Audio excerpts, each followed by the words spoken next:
Hey everybody, I'm here to do my February wrap-up with you all. I have to admit, I didn't read that much. I think reading way too many super heavy, dense books kind of put me in a reading slump, even though I loved all of the books I read this month.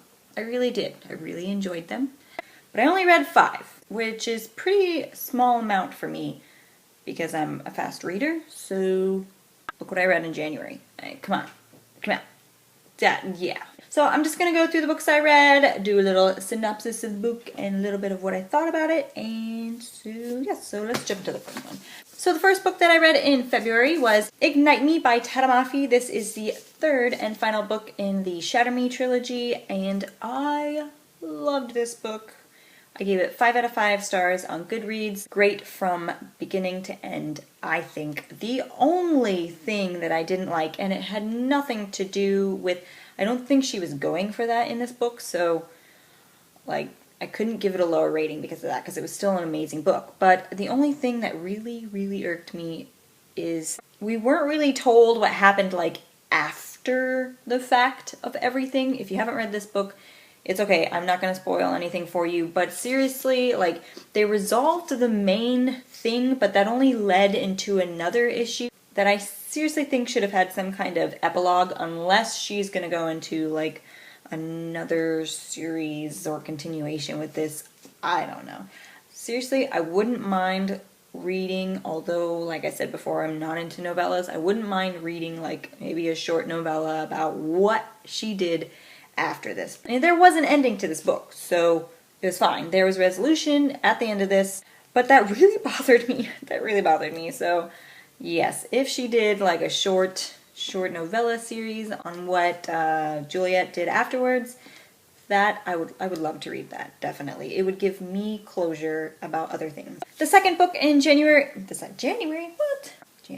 The second book in February I read is actually a reread for me, and it is Harry Potter and the Sorcerer's Stone. I've seriously only read this one one time. So it was really awesome to reread it because I've only read it once, and it was just as amazing and just as good, and I flew through this book like no time.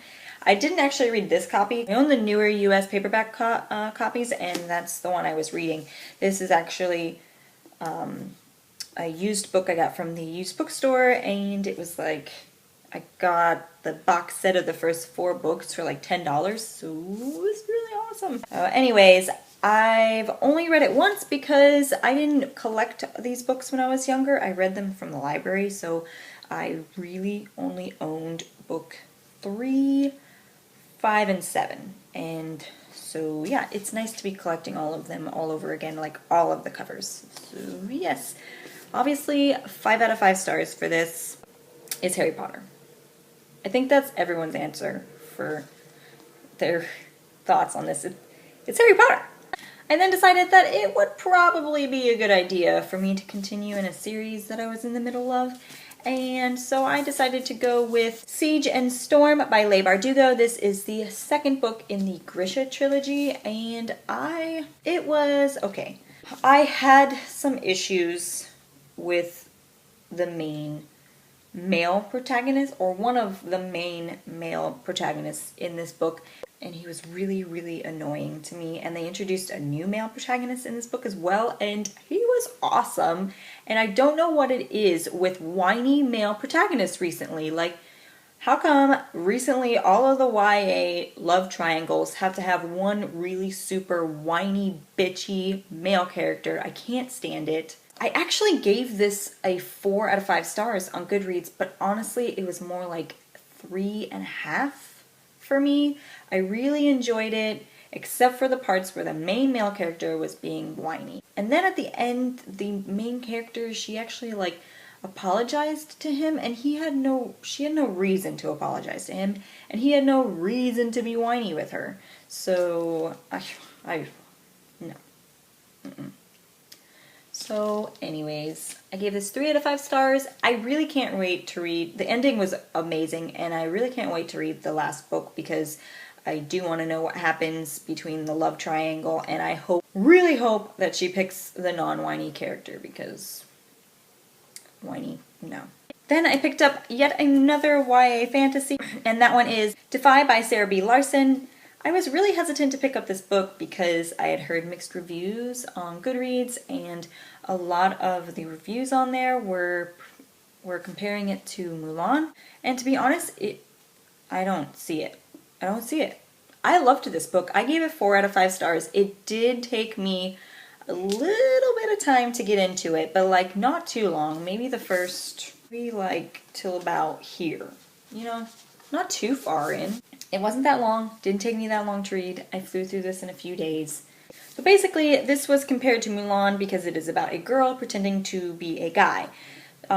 Basically, the premise of the story is that in this world, the king of the land that they live in has basically set where men are in the army, they're training to be soldiers, and women are put in these birth houses at about like the age of 8 and trained to eventually, once they reach maturity, they will be basically used for breeding only. So she didn't want that life for herself, and neither did her twin brothers. So when they were younger, they cut her hair off, and since she looks like him, she looked like a guy, and they both ended up going into the Prince's Guard together, and she's like apparently a really, really awesome fighter, and she just excelled from there and was one of the top guard. And so the story really kicks off because, and it says this part in the synopsis, so I'm not giving anything away, but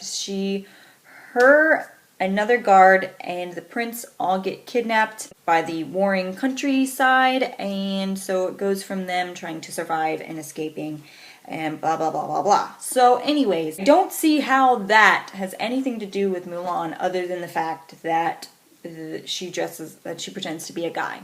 Because honestly, so was this other book I read, which was this one. I read this month, which is again about a girl pretending to be a guy, and I did not see any, and nobody compares this to Mulan either. There are many stories in literature where a girl pretends to be a guy or a guy pretends to be a girl. They're called gender bender stories. I've read them all the time, and just because this one is about a chick who goes into the army does not mean that it's Mulan. And I was really upset with the comparisons. Like, people were saying it was Mulan's identical story, and it was not. It was not. And I really, really, really enjoyed the love story. There was supposed to be a love triangle, but honestly, there wasn't really. She clearly had stronger feelings for one person, and nothing really happened with the other person at all. So I was happy with that because I am hesitant when it comes to my love triangles. So yes, I really enjoyed it. I put 3 out of 5 stars on Goodreads, but honestly, I would say it was more like 4. And I'm probably going to change it to 4 stars. If you like fantasy and romance, but still with some other, action and fighting scenes in it, then go read this one because it was really, really good. I enjoyed it a lot. And then, since I already brought it up, and you know what I'm going to say next, the last book I read was Alana by Tamora Pierce. This is the first book in the Song of the Lioness Quartet. I think there's 4 books in total. Yes, there's 4 books.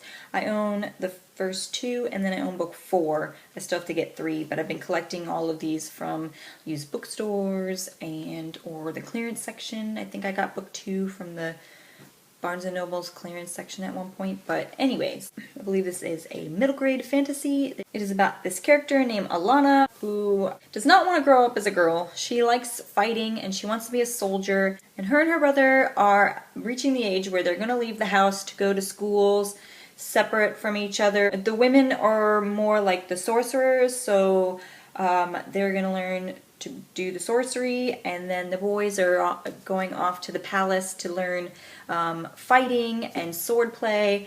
Her and her twin brother want the opposite of what they are. Her brother loves sorcery and he wants to learn more about magic and stuff like that, and she loves fighting and swordplay and she wants to go do that.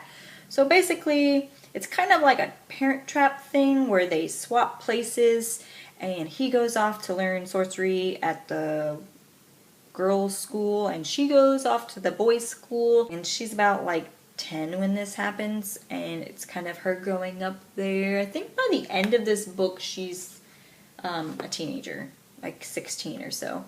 But it was really, really good. I really enjoyed the ending especially. At the beginning of it was a little bit boring for me, and since I had just read another one about a girl pretending to be a guy, I was kind of getting a little bit tired of that type of storyline. I wanted to hear more about like both of them, but I guess this is more about her, and it was good though. I think I gave it 4 out of 5 stars.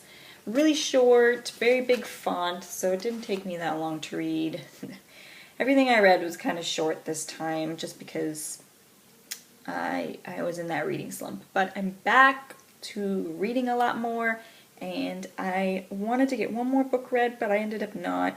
So I'm in the middle. I was in the middle of 2 books, but I bought some books yesterday, and so now I'm in the middle of 3 books. I know.